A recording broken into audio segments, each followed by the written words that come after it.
Hello दोस्तों, स्वागत है हमारे यूट्यूब चैनल S2 संग्राम में। आप लोग का स्वागत है। आज के इस वीडियो में हम लोग आरआरबी एनटीपीसी और ग्रुप डी का प्रैक्टिस सेट 8 करने वाले हैं, जो कि हम लोग प्रैक्टिस सेट डेली करते हैं। आप लोग का 8 बजे लाइव डेली रहता है प्रैक्टिस सेट आप लोगों का। तो हमारा प्रैक्टिस सेट आज 8 है, जिसमें हम लोग करने वाले हैं जीके के 50 ऑब्जेक्टिव क्वेश्चन। बाकी 7 प्रैक्टिस सेट हम लोगों ने कर चुका है, तो उसका प्लेलिस्ट का लिंक आपको नीचे डिस्क्रिप्शन में मिल जाएगा। वहाँ से आपको 7 वीडियोज़ मिल जाएंगे, तो वो सभी देख सकते हैं। ठीक है, चलिए शुरू करते हैं बिना किसी देरी के। पहले नंबर क्वेश्चन पर तो बोलता है कि निम्नलिखित में से किसने 2022 में chief of army training command Shimla का पदभार ग्रहण किया। बोला जा रहा है कि 2022 में किसने chief of army training command, कौन सा, तो chief of army training command Shimla का पदभार ग्रहण किया। तो किसने, तो लेफ्टिनेंट जनरल SS महल। किसने, तो लेफ्टिनेंट जनरल SS महल ने ग्रहण किया। बी नंबर आपका सही जवाब हो जाएगा। कहाँ का, तो शिमला का। ठीक है, शिमला का 2022 में chief of army training command. ठीक है, तो लेफ्टिनेंट जनरल SS महल। आगे बढ़ते हैं सेकंड नंबर क्वेश्चन कि निम्नलिखित में से किस वर्ष टाटा टी ने यूके स्थित टेटली का अधिग्रहण किया। निम्नलिखित में से किस वर्ष टाटा टी ने यूके स्थित टेटली का अधिग्रहण किया। तो 2000 ईस्वी में ग्रहण किया। कब किया, तो 2000 ईस्वी में टाटा टी ने जो है आपका यूके स्थित टेटली नामक कंपनी का आपका अधिग्रहण किया। तो ए नंबर हो जाएगा 2000। ठीक है, आगे बढ़ते हैं। 2000 बोलता है थर्ड नंबर क्वेश्चन कि 2005 में प्रकाशित कौन सी खाद्य सुरक्षा प्रबंधन प्रणाली, 2005 में प्रकाशित कौन सी खाद्य सुरक्षा प्रबंधन प्रणाली संगठनों को खाद्य सुरक्षा का प्रबंधन करने का एक प्रावधान प्रदान करती है। कौन सा हो जाएगा इसका करेक्ट आंसर, तो ये हो जाएगा ISO 22000। ठीक है, ISO 22000। ठीक है, ये हो जाएगा आपका ए नंबर, बिल्कुल सही जवाब हो जाएगा। आगे बढ़ते हैं 4 नंबर क्वेश्चन पे कि नंदी कलम्बकम, क्या, तो नंदी कलम्बकम कविता में कितने छंद है। नंदी कलम्बकम कविता में कितने छंद है, तो ये आपके 80 छंद है। कितने छंद है, तो 80 छंद है आपका नंदी कलम्बकम कविता में, याद रखिएगा। आगे बढ़ते 5 नंबर क्वेश्चन पर तो बोलता है कि निम्नलिखित कर्नाटक संगीतकारों में से कौन विशेष रूप से भगवान राम की स्तुति में तेलुगु और संस्कृत भाषा में अपने रचनात्मक योगदान के लिए जाना जाता है। फिर से एक बार क्वेश्चन पढ़ते हैं। बोलता है कि कर्नाटक संगीतकारों में से कौन से, कहाँ के, तो कर्नाटक के संगीतकारों में से कौन विशेष रूप से भगवान राम की स्तुति, किसकी, तो भगवान राम की स्तुति में तेलुगु और संस्कृत भाषाओं में अपने रचनात्मक योगदान के लिए जाना जाता है।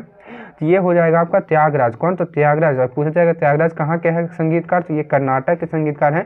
ये किससे संबंधित है, ये भगवान राम की स्तुति के लिए संबंधित है, जो कि तेलुगु और संस्कृत भाषा में अपने रचनात्मक योगदान के लिए जाना जाता है। तेलुगु और संस्कृत भाषा में ये जो है भगवान राम की स्तुति लिखते हैं। ठीक है, ये सारी चीज़ें हो जाएंगी। तो कौन हो जाएगा, तो त्यागराज हो जाएगा। बी नंबर आपका करेक्ट आंसर। आगे बढ़ते हैं 6 नंबर क्वेश्चन पर। तो निम्नलिखित में से किस वर्ष सरकार ने इरकॉन इंटरनेशनल लिमिटेड, क्या, तो सरकार ने किस वर्ष आपका इरकॉन इंटरनेशनल लिमिटेड में अपनी हिस्सेदारी बेची। बोल रहा है कि निम्नलिखित में से किस वर्ष में सरकार ने, मतलब गवर्नमेंट ने इरकॉन इंटरनेशनल लिमिटेड में अपनी हिस्सेदारी बेची है, कौन सी वर्ष में, तो ये हो जाएगा आपका 2023 में। कब, तो 2023 में आपका बेची है। बी नंबर आपका करेक्ट आंसर हो जाएगा, बी नंबर। आगे बढ़ते हैं, इसमें थोड़ा सा करंट अफेयर का भी क्वेश्चन है, तो देखते चलिएगा। ठीक है, फिर बोला जा रहा है 7 नंबर क्वेश्चन कि भारतीय प्रधानमंत्री राजीव गांधी और अकाली नेता हरचंद सिंह लोगोवाल द्वारा राजीव लोगोवाल शांति समझौते पर हस्ताक्षर किस वर्ष किए गए। फिर से एक बार क्वेश्चन पढ़ते हैं कि भारतीय प्रधानमंत्री राजीव गांधी और अकाली नेता हरचंद सिंह, कौन सा, तो अकाली नेता हरचंद सिंह लोगोवाल, क्या पूरा नाम है, कि हरचंद सिंह लोगोवाल द्वारा राजीव लोगोवाल शांति समझौता, कौन सा, तो राजीव लोगोवाल शांति समझौते पर हस्ताक्षर किस वर्ष किए गए हैं, ये पूछा जा रहा है। तो ये 1985 में हस्ताक्षर किया गया। किस चीज़ पे हस्ताक्षर किया गया 1985 में, तो ये हो जाएगा आपका राजीव लोगोवाल शांति समझौता। कौन सा, तो राजीव लोगोवाल शांति समझौता कब आपका हस्ताक्षर किया गया था, तो 1985 में हुआ था। ठीक है, 1985 में किसके बीच में, तो प्रधानमंत्री राजीव गांधी और अकाली नेता हरचंद सिंह लोगोवाल। ठीक है, तो ये हो जाएगा आपका 7 का बी नंबर 1985। आगे बढ़ते 8 नंबर क्वेश्चन की राष्ट्रीय खेल 2023 में निम्नलिखित में से कौन सा खेल पहली बार शामिल किया गया। राष्ट्रीय खेल 2023 में निम्नलिखित में से कौन सा खेल पहली बार शामिल किया गया था, ये हो जाएगा आपका बीच हैंडबॉल। ठीक है, कौन सा, तो बीच हैंडबॉल। डी नंबर हो जाएगा आपका करेक्ट आंसर। राष्ट्रीय खेल 2023 में निम्नलिखित में से कौन सा खेल पहली बार शामिल किया गया, तो बीच हैंडबॉल। डी नंबर बिल्कुल करेक्ट आंसर हो जाएगा। आगे बढ़ते 9 नंबर क्वेश्चन कि वज्रगिरी बौद्ध मठ, क्या, तो वज्रगिरी बौद्ध मठ कहाँ स्थित है। वज्रगिरी बौद्ध मठ आपका कहाँ स्थित है, इंग्लिश में है कि वज्रगिरी बुद्धिस्ट मोनेस्ट्री कहाँ स्थित है, ये पूछा जा रहा है आपसे। तो ये जो आपका हो जाएगा उड़ीसा में स्थित है। वज्रगिरी आपका बौद्ध मठ कहाँ है, तो उड़ीसा में है। सी नंबर आपका करेक्ट आंसर हो जाएगा। आगे बढ़ते हैं 9 नंबर क्वेश्चन पर। कि लखनऊ और गाजीपुर को जोड़ने वाले उत्तर प्रदेश के पूर्वांचल एक्सप्रेस का उद्घाटन भारत के प्रधानमंत्री द्वारा किस वर्ष किया गया। बोला जा रहा है कि लखनऊ और गाजीपुर को जोड़ने वाले उत्तर प्रदेश के पूर्वांचल एक्सप्रेसवे का उद्घाटन भारत के प्रधानमंत्री द्वारा किस वर्ष किया गया। तो ये आपका हो जाएगा 2021 में आपका किया गया। कब? तो 2021 में आपका किया गया। D number correct answer. कौन कौन? तो लखनऊ और गाजीपुर को जोड़ने वाला पूर्वांचल एक्सप्रेस। सिंपल याद रखिए कि पूर्वांचल एक्सप्रेस का उद्घाटन कब हुआ, तो आपका 2021 में हुआ। कब हुआ? तो 2021 में हुआ। और किसको जोड़ता है? तो लखनऊ और गाजीपुर को जोड़ता है। ठीक है, चलिए आगे बढ़ते हैं। किसके द्वारा उद्घाटन हुआ? तो प्रधानमंत्री के द्वारा उद्घाटन हुआ। आगे बढ़ते हैं। 11 नंबर, निम्नलिखित में से कौन एक शास्त्रीय हिंदुस्तानी गायक है। कौन एक शास्त्रीय हिंदुस्तानी गायक है? तो ये हो जाएगा आपका बेगम अख्तर। कौन? तो बेगम अख्तर आपका जो है शास्त्रीय हिंदुस्तानी गायक थे। कौन? तो शास्त्रीय हिंदुस्तानी गायक कौन थे? तो आपका बेगम अख्तर हो जाएगा। सी नंबर सही जवाब हो जाएगा। आगे बढ़ते हैं, एक सेकेंड, चलिए आगे बढ़ते हैं 12 नंबर क्वेश्चन पर। 12 नंबर क्वेश्चन बोलता है कि निम्नलिखित में से किन दो संगठनों ने मिलकर भारत की प्रथम स्वदेशी कार टी सेल थेरेपी विकसित की। बोला जाए कि किन दो संगठनों ने मिलकर भारत की प्रथम स्वदेशी कार टी सेल थेरेपी विकसित की। किन्होंने दो मिलकर किया है? दो संगठनों ने मिलकर। ये हो जाएगा आईआईटी मुंबई और टाटा मेमोरियल सेंटर। कौन कौन? तो आईआईटी बॉम्बे और टाटा मेमोरियल सेंटर ने मिलकर जो है आपका प्रथम स्वदेशी कार टी सेल थेरेपी विकसित की है। ठीक है, तो 12 का ए नंबर हो जाएगा बिल्कुल सही जवाब। चलिए 13 नंबर क्वेश्चन देखते हैं। बोलता है कि भारत में विक्टोरिया मेमोरियल का वास्तुकार निम्नलिखित में से कौन था। विक्टोरिया मेमोरियल का वास्तुकार निम्नलिखित में से कौन था? तो ये आपका हो जाएगा विलियम एमर्सन। कौन? तो विलियम एमर्सन आपका विक्टोरिया मेमोरियल का वास्तुकार था। विक्टोरिया मेमोरियल का वास्तुकार कौन था? तो विलियम एमर्सन हो जाएगा। आगे बढ़ते हैं 14 नंबर क्वेश्चन पे कि भारत में भारतीय साक्ष्य विधेयक किस वर्ष पारित किया गया था। भारत में भारतीय साक्ष्य विधेयक किस वर्ष पारित किया गया था। तो ये आपका हो जाएगा 2023 में पारित किया गया था। कब? तो 2023 में आपका पारित किया गया था। क्या पारित किया गया था? भारतीय साक्ष्य विधेयक। आगे बढ़ते 15 नंबर क्वेश्चन कि काशीराम द्वारा बहुजन समाज पार्टी की स्थापना निम्नलिखित में से किस वर्ष की गई थी। काशीराम द्वारा जो है बहुजन समाज पार्टी की स्थापना कब की गई थी? किसके द्वारा यह स्थापना हुआ था? तो काशीराम द्वारा हुआ था। और कब हुआ था ये आपसे पूछा जा रहा है। तो ये हो जाएगा 1984 में आपका जो है काशीराम द्वारा बहुजन समाज पार्टी की स्थापना हुई थी। कब? तो 1984 में आपका हुआ था। बहुजन समाज की पार्टी काशीराम के द्वारा हुआ था। दोनों क्वेश्चन इंपॉर्टेंट है। कब? तो 1984 और काशीराम द्वारा। आगे बढ़ते 16 नंबर क्वेश्चन कि ममता बनर्जी द्वारा ऑल इंडिया तृणमूल कांग्रेस की स्थापना निम्नलिखित में से किस वर्ष की गई। बोला जा रहा है कि ऑल इंडिया तृणमूल कांग्रेस। कौन सा? तो ऑल इंडिया तृणमूल कांग्रेस जो है आपका किसके द्वारा उद्घाटन किया गया? तो ममता बनर्जी द्वारा किया गया है। कब किया गया है ये पूछा जा रहा है। तो ये जो आपका हो जाएगा 1998 में किया गया। कब? तो 1998 में किया गया था आपका क्या? India Trinamool Congress, sorry India Trinamool Congress आपका 1998 में आपका स्थापित किया गया है, या फिर आपका उद्घाटन स्थापना किया गया है, जो भी बोल सकते हैं, ममता बनर्जी द्वारा किया गया है। आगे बढ़ते 17 नंबर क्वेश्चन पर कि भारत के केरल राज्य, ठीक है, बोल रहा है कि भारत के केरल राज्य के कोची शहर में बालगट्टी पैलेस, भारत के केरल राज्य के कोची शहर में बालगट्टी पैलेस स्थापत्य शैली किस शैली में बनाया गया है। बोला जा रहा है कि कौन सी स्थापत्य शैली में बनाया गया था भारत के केरल राज्य के कोची शहर में बालगट्टी पैलेस। बालगट्टी पैलेस किसके अथी में बनाया गया है, कौन से शैली में? तो ये आपका हो जाएगा डच शैली में बनाया गया है। कौन से शैली में? तो डच शैली में आपका बनाया गया है। केरल राज्य के कोची शहर का बालगट्टी पैलेस आपका डच शैली में बनाया गया था। ठीक है। 18 नंबर क्वेश्चन है कि पल्लवी, अनुपल्लवी और मुक्ताई स्वर जिन्हें सामूहिक रूप से पूर्वांग के नाम से जाना जाता है किस कर्नाटक संगीत शैली से संबंधित है। बोला जा रहा है कि थोड़ा सा बैकग्राउंड आ रहा होगा आवाज़, लेकिन आज थोड़ा सा एडजस्ट करिए क्योंकि एग्जाम चल रहा है 10th वालों का। ठीक है, तो इसमें थोड़ा सा आएगा आवाज़, तो थोड़ा सा एडजस्ट कर लीजिएगा 1-2 दिन। ठीक है, तो बोल रहा है कि पल्लवी, अनुपल्लवी और मुक्ताई स्वर जिन्हें सामूहिक रूप से पूर्वांग के नाम से जाना जाता है किस कर्नाटक संगीत शैली से संबंधित है। तो ये आपका हो जाएगा वर्णम हो जाएगा। ठीक है, वर्णम हो जाएगा, आपका ए नंबर हो जाएगा, बिल्कुल करेक्ट आंसर वर्णम हो जाएगा। आगे बढ़ते हैं 19 नंबर क्वेश्चन पे कि गोवा में बेसिलिका ऑफ बॉम जीसस, ठीक है, बेसिलिका ऑफ बॉम जीसस के निर्माण के लिए इस्तेमाल किया गया पत्थर निम्नलिखित में से किस स्थान से लिया गया था। जो गोवा में आपका बेसिलिका ऑफ बॉम जीसस, क्या तो बेसिलिका ऑफ बॉम जीसस के निर्माण के लिए इस्तेमाल किया गया पत्थर निम्नलिखित में से किस स्थान से लाया गया था। ये आपका हो जाएगा बसीन से लाया गया था। कहाँ से लाया गया था? तो बसीन से लाया गया था। सी नंबर आपका सही जवाब हो जाएगा। 19 के आपका जो हो जाएगा सी नंबर बिल्कुल सही जवाब है। कहाँ से? तो बसीन से लाया गया था, बेसिलिका ऑफ बॉम जीसस। चलिए 20 नंबर क्वेश्चन देखते हैं कि निम्नलिखित में से कौन सा राज्य झूरी नृत्य के लिए जाना जाता है जो झूमर से जुड़ा है और इसमें पुरुष और महिलाएं दोनों गाते और नृत्य करते हैं। कौन सा राज्य जो है झूरी नृत्य के लिए जाना जाता है और जो झूमर से जुड़ा है और इसमें पुरुष और महिलाएं दोनों गाते और नृत्य करते हैं। तो ये आपके झूमर से कौन सा जुड़ा हुआ है, तो ये हो जाएगा हिमाचल प्रदेश हो जाएगा। हिमाचल प्रदेश में जो है आपका झूरी नृत्य के लिए जाना जाता है। इसमें क्या होता है कि पुरुष और महिलाएं दोनों गाते हैं और नृत्य भी करते हैं। तो हिमाचल प्रदेश का है ये सी नंबर, याद रखिएगा। जिसकी विशेषताएं भी याद रखिएगा। क्या है इसका नाम, तो झूरी नृत्य के लिए जाना जाता है। कौन सा, झूरी नृत्य के लिए आपका झूमर है, ठीक है। झूरी नृत्य के लिए कौन सा राज्य जाना जाता है, तो हिमाचल प्रदेश, जो झूमर से जुड़ा है। किससे जुड़ा हुआ है, तो झूमर से जुड़ा हुआ है। इसमें पुरुष और महिला दोनों गाते भी हैं और नृत्य भी करते हैं, ठीक। तो हिमाचल प्रदेश सही जवाब, आंसर याद रखिएगा। चलिए आगे बढ़ते हैं 21 नंबर क्वेश्चन पर कि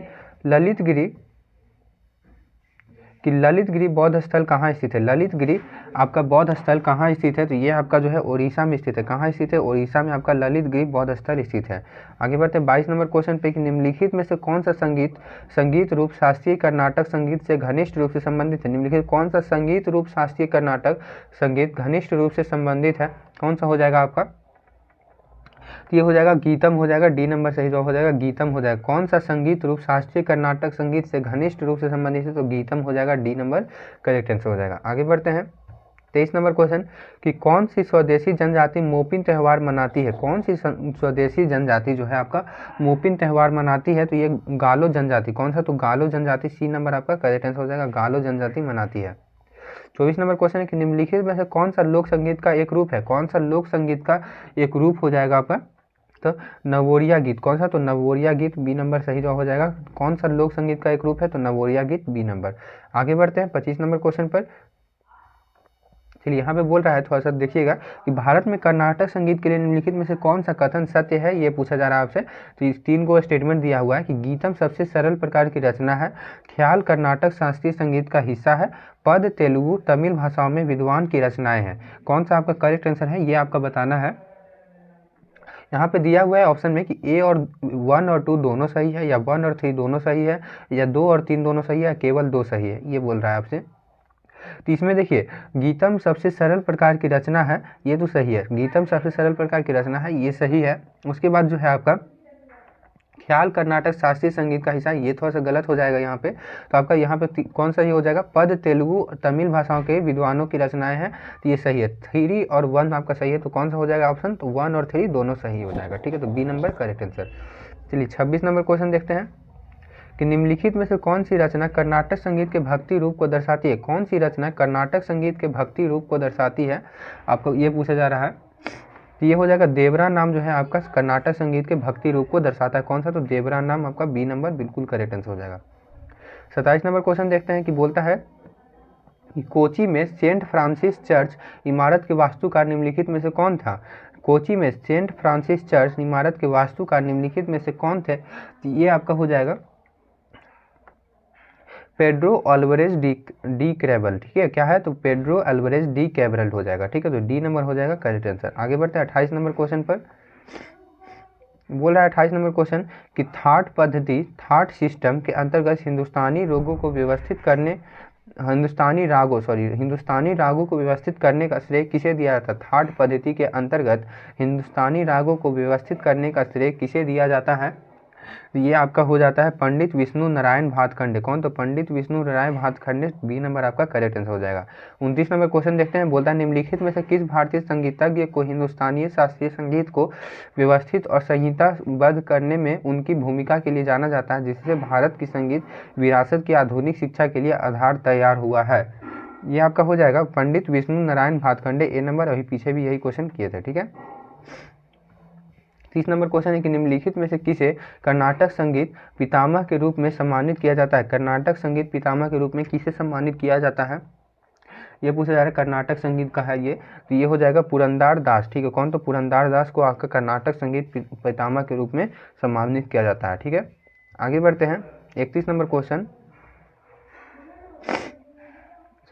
देखिए, तो प्रसिद्ध गायिका गिरिजा देवी जो अपनी ठुमारी प्रस्तुतियों के लिए जानी जाती है, किस घराने से संबंधित है। प्रसिद्ध गायिका गिरिजा देवी जो अपनी ठुमारी प्रस्तुतियों के लिए जानी जाती है, वो किस घराने से संबंधित है, तो ये जो है आपका बनारस का घराना से संबंधित है। बनारस के घराना से कौन संबंधित है? तो गायिका गिरिजा देवी, जो किसके लिए प्रसिद्ध हैं? तो ये आपका ठुमरी प्रस्तुतियों के लिए जानी जाती हैं। वो कौन से घराना? तो आपका बनारस घराना से। ठीक है, चलिए 32 नंबर क्वेश्चन है कि rays and ways of Indian culture, rays and ways of Indian culture पुस्तक किसने लिखी है? ये पूछा जा रहा है आपसे। ये हो जाएगा डीपी दुबे ने लिखी है। किसने? तो rays and ways of Indian culture D P ने लिखी है। बी नंबर आपका करेक्ट आंसर हो जाएगा। 33 नंबर क्वेश्चन है, बोला था कि rearrangement master works of sculpture in village temples of Bihar and Orissa क्या है? एक बार फिर से पढ़ते हैं कि rearrangement master works of sculpture in village temples of Bihar and Orissa पुस्तक किसने लिखी है? बुक का नाम है कि rearrangement master works of sculpture in village temples of Bihar and Orissa पुस्तक किसने लिखी है? ये आपका है रॉबर्ट एन लिनरोथ। कौन? तो रॉबर्ट एन लिनरोथ। किसने? तो रॉबर्ट एन लिनरोथ ने लिखी है। कौन सा? The rearrangement master works of sculpture in village temples of Bihar and Orissa. कौन? तो रॉबर्ट एन लिनरोथ। ठीक है, ये कहाँ का कौन सा क्वेश्चन है आपका? ये एसएससी में पूछा गया क्वेश्चन है। ठीक है, एसएससी में पूछा गया क्वेश्चन है, तो रेलवे में भी पूछने का चांस है। चलिए आगे बढ़ते हैं 34 नंबर क्वेश्चन पे कि निम्नलिखित में से किस पूर्व रॉ प्रमुख ने a line in the shadows a memoir नामक पुस्तक लिखी है? बोला जा रहा है कि किस पूर्व रॉ प्रमुख ने a line in the shadows a memoir नामक पुस्तक लिखी है? इस पुस्तक को किसने लिखी है? किसने लिखा है? ये जो है रॉ के प्रमुख थे, पूर्व रॉ प्रमुख थे, तो किसने लिखा है? तो ये ए.एस. दुलात। कौन? तो ए.एस. दुलात। सी नंबर आपका करेक्ट आंसर हो जाएगा। कौन? तो ए.एस. दुलात आपका करेक्ट आंसर हो जाएगा। आपके बाद आगे बढ़ते हैं 35 नंबर क्वेश्चन कि women freedom fighters of India पुस्तक किसने लिखी है? Women freedom fighters of India पुस्तक किसने लिखी है? तो संजय यादव ने लिखी है। किसने? तो संजय यादव ने। आगे बढ़ते हैं 36 नंबर क्वेश्चन कि किस वर्ष में a brush with life and autobiography क्या? तो a brush with life and autobiography लिखी गई थी। किस वर्ष में लिखी गई थी? तो ये आपका 1997 में लिखी गई थी। कब? तो 1997 में लिखी गई थी। आगे बढ़ते हैं 37 नंबर क्वेश्चन कि मास्टरपीस ऑफ विजयनगर आर्ट कौन सा? तो मास्टरपीस ऑफ विजयनगर आर्ट किसने लिखा है? मास्टरपीस ऑफ विजयनगर आर्ट किसने लिखा है? ये डॉक्टर सिंदगी राजशेखर। किसने? तो डॉक्टर सिंदगी राजशेखर ने लिखा है। 38 नंबर क्वेश्चन है कि निम्नलिखित में से किस महिला समाज सुधारक ने पूना में घर ही शिक्षा प्राप्त की तथा स्त्री पुरुष तुलना नामक पुस्तक प्रकाशित की है? किस महिला समाज सुधारक ने पूना में घर पर ही शिक्षा प्राप्त की तथा स्त्री पुरुष तुलना नामक पुस्तक प्रकाशित की है? ये हो जाएगा आपका ताराबाई शिंदे। कौन? तो ताराबाई शिंदे ने कौन सी पुस्तक लिखी है? तो स्त्री पुरुष तुलना नामक पुस्तक लिखी है। ठीक है, किसने? तो ताराबाई शिंदे। 40 नंबर क्वेश्चन है कि निम्नलिखित में से आदि पुराण के लेखक कौन है? आदि पुराण के लेखक कौन है? तो ये आपका जीनसेन हो जाएगा। कौन? तो जीनसेन आपका जो है आदि पुराण के लेखक कौन है? तो जीनसेन आपका हो जाएगा। आगे बढ़ते हैं 40 नंबर क्वेश्चन पे कि आत्मकथा अर्धकथानक कौन सा? तो आत्मकथा अर्धकथानक निम्नलिखित में से किसने लिखी है? आत्मकथा अर्धकथानक तो बनारसी दास ने लिखी है। बनारसी दास ने लिखी है आपका आत्मकथा अर्धकथानक। किसने लिखी है? तो बनारसी दास ने लिखी है। सी नंबर आपका करेक्ट आंसर। 41 नंबर क्वेश्चन है, बोलता है कि बृहदेश्वर मंदिर जो द्रविड़ मंदिर वास्तुकला को प्रदर्शित करता है। कौन सा? बृहदेश्वर मंदिर कौन सा वास्तुकला को प्रदर्शित करता है? तो द्रविड़ मंदिर वास्तुकला को प्रदर्शित करता है। कौन सा? बृहदेश्वर मंदिर जो है द्रविड़ मंदिर वास्तुकला को प्रदर्शित करता है। वो कहाँ स्थित है? किसमें स्थित है? कहाँ स्थित है? ये पूछा जा रहा है आपसे। तो ये जो है आपका तंजावुर में स्थित है। कहाँ? तो तंजावुर में स्थित है। डी नंबर बिल्कुल करेक्ट आंसर हो जाएगा। चलिए 42 नंबर क्वेश्चन देखते हैं कि द्रविड़ शैली के मंदिर में प्रवेश द्वार को क्या कहा जाता है? द्रविड़ शैली के मंदिर में प्रवेश द्वार को क्या कहा जाता है? तो उसे गोपुरम कहा जाता है। क्या कहा जाता है? तो गोपुरम कहा जाता है। 42 का सी नंबर। 43 नंबर क्वेश्चन है कि हमें किस भारतीय राज्य में वह गुफाएं मिलती है जिनका नाम इनमें पाई गई हाथियों की मूर्तियों के कारण रखा गया है? किस भारतीय राज्य में वह गुफाएं मिलती है जिनका नाम इनमें पाई गई हाथियों की मूर्तियों के कारण रखा गया है? ये आपका हो जाएगा महाराष्ट्र हो जाएगा। ए नंबर बिल्कुल करेक्ट आंसर हो जाएगा। किस भारतीय राज्य में वह गुफाएं मिलती हैं जिनका नाम इनमें पाई गई हाथियों की मूर्तियों के कारण रखा गया है? तो महाराष्ट्र हो जाएगा। बिल्कुल करेक्ट आंसर हो जाएगा। 44 नंबर क्वेश्चन देखते हैं कि कश्मीर के राजाओं का एक जीवंत विवरण राजतरंगिणी कल्हण द्वारा किस भाषा में रचा गया था? तो ये हो जाएगा आपका संस्कृत भाषा में रचा गया था। क्या? तो कश्मीर के राजाओं का एक जीवंत विवरण राज तरंगिणी कलहन किस भाषा में? तो संस्कृत भाषा में लिखा गया था। चलिए, रचा गया था, लिखा गया था, एक ही बात है। फिर 45 नंबर है कि संगीत सम्राट मियां तानसेन ने बारिश लाने के लिए किस राग की रचना की थी? संगीत सम्राट मियां तानसेन ने बारिश लाने के लिए किस राग की रचना की थी? ठीक है, तो किस राग की रचना की थी? तो ये मेघ मल्हार की रचना की थी। कौन सा? तो मेघ मल्हार की रचना किसने की थी? संगीत सम्राट मियां तानसेन ने। ठीक है, संगीत सम्राट मियां तानसेन ने बारिश लाने के लिए कौन सी मेघ मल्हार की रचना की थी? कौन सी रचना? तो मेघ मल्हार की रचना किसके लिए? तो बारिश लाने के लिए किसके द्वारा? संगीत सम्राट आपका मियां तानसेन के द्वारा। ठीक है, 46 नंबर क्वेश्चन देखते हैं कि मेगालिथ कौन सा? तो मेगालिथ का शाब्दिक अर्थ क्या है? मेगालिथ का शाब्दिक अर्थ क्या है? तो ये हो जाएगा एक विशाल पत्थर। क्या? तो मेगालिथ का शाब्दिक अर्थ क्या है? तो एक विशाल पत्थर हो जाएगा आपका करेक्ट आंसर। 47 नंबर क्वेश्चन है कि निम्नलिखित में से किसने दरबार में सिजदा और पैबोस की रस्म शुरू की? क्या है? तो किसने दरबार में सिजदा और पैबोस की रस्म शुरू की? इसमें सिजदा का मतलब साष्टांग प्रणाम, मतलब साष्टांग प्रणाम आपका हो गया, सम्राट के पैर चूमना आपका पैबोस का नाम हो गया। ठीक है, ये रस्म किसने शुरू की थी? किसने दरबार में शुरू की थी? ठीक है, तो 47 का कौन सा हो जाएगा आपका? तो गयासुद्दीन बलबन ने। किसने? तो गयासुद्दीन बलबन ने। सी नंबर आपका करेक्ट आंसर हो जाएगा 47 का सी। आगे बढ़ते 48 नंबर क्वेश्चन पर कि थेरवाद को भारत को निम्नलिखित में से किस पड़ोसी देश के आधिकारिक धर्म के रूप में जाना जाता है? थेरवाद को भारत के निम्नलिखित में से किस पड़ोसी देश के आधिकारिक धर्म के रूप में जाना जाता है? तो श्रीलंका हो जाएगा आपका करेक्ट आंसर 48 का B number, Sri Lanka B number. फिर 49 नंबर क्वेश्चन है कि निम्नलिखित में से कौन सी मंदिर वास्तुकला की वह शैली है जिसे उत्तर भारत में व्यापक रूप से पसंद किया जाता है? कौन सी मंदिर वास्तुकला वह शैली है जो उत्तरी भारत में व्यापक रूप से पसंद किया जाता है? तो ये आपका हो जाएगा नागर शैली। ठीक है, नागर शैली, ये नंबर बिल्कुल करेक्ट आंसर हो जाएगा। आगे बढ़ते हैं 50 नंबर क्वेश्चन, निम्नलिखित में से किस मुगल शासक की चित्रकला में अत्यधिक रुचि थी? कौन से मुगल शासक को चित्रकला में अत्यधिक रुचि थी? तो ये हो जाएगा आपका जहांगीर को जो है आपका चित्रकला में अत्यधिक रुचि थी। कौन सी? तो जहांगीर को आपका अत्यधिक रुचि किस चीज़ में थी? चित्रकला में। ये मुगल शासक था। ठीक है, तो यहाँ से हम लोग का 50 क्वेश्चन कंप्लीट हो जाता है। 50 का बी नंबर हो जाएगा यहाँ पर। ठीक है, तो 50 क्वेश्चन कंप्लीट होता है। तो मिलते हैं नेक्स्ट क्लास में। हम लोग का प्रैक्टिस सेट हम लोग का आज ये 8 हो गया, तो आज 9 और 10 2 और प्रैक्टिस सेट हम कराएंगे। उसके बाद फिर आपको कुछ क्वेश्चन आपको मिलेंगे, उसके बाद फिर प्रैक्टिस सेट आपको चलते रहेगा, बीच बीच में आते रहेगा। ठीक है, चलिए मिलते हैं नेक्स्ट क्लास में। तब तक के लिए बाय, जय हिंद। चैनल पर नए होंगे तो सब्सक्राइब जरूर कर लीजिएगा।